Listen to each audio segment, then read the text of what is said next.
तर नागपूरचा हिंसाचार हा पूर्वनियोजित कट होता। महायुतीने हा गंभीर आरोप केलाय। नागपूरमध्ये हिंसाचार झाला, यामध्ये अनेक गाड्यांची जाळपोळ झालेली आहे। पोलिसांवर हल्ला सुद्धा झाला आणि हा सर्व पूर्वनियोजित कट होता असं महायुतीने म्हटलंय।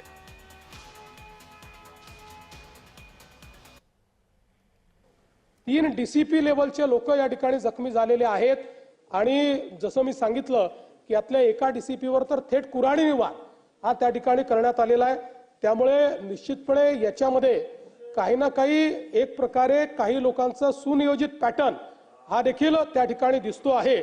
अशा लोकांना त्या ठिकाणी त्यांच्यावर कारवाई ही केलीच जाईल। नागपूरमध्ये एकीकडे आंदोलन झालं, आंदोलन झाल्यानंतर ताबडतोब पोलिसांनी येऊन मध्यस्थी केली। पोलिसांनी दोन्ही समाजाला शांतता प्रस्थापित केली आणि बरोबर 8 वाजता संध्याकाळी 2-5 हजारांचा मॉब कसा काय जमतो। आणि हेही मला माहिती मिळाली की एका विशिष्ट ठिकाणी 100-150 बाईक दररोज पार्क व्हायच्या। काल तिथे एकही गाडी पार्क नव्हती।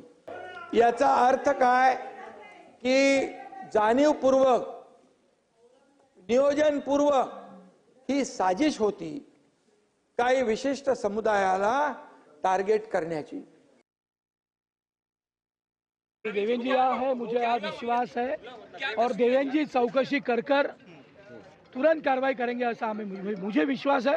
आज माननीय पालक मंत्री जी अभी स्पेशल फ्लाइट से नागपुर आ रहे हैं, वो सारे बस्तियों का मायना करेंगे और ये कर जो प्लान के साथ किया गया है, हिंदुओं के साथ मन में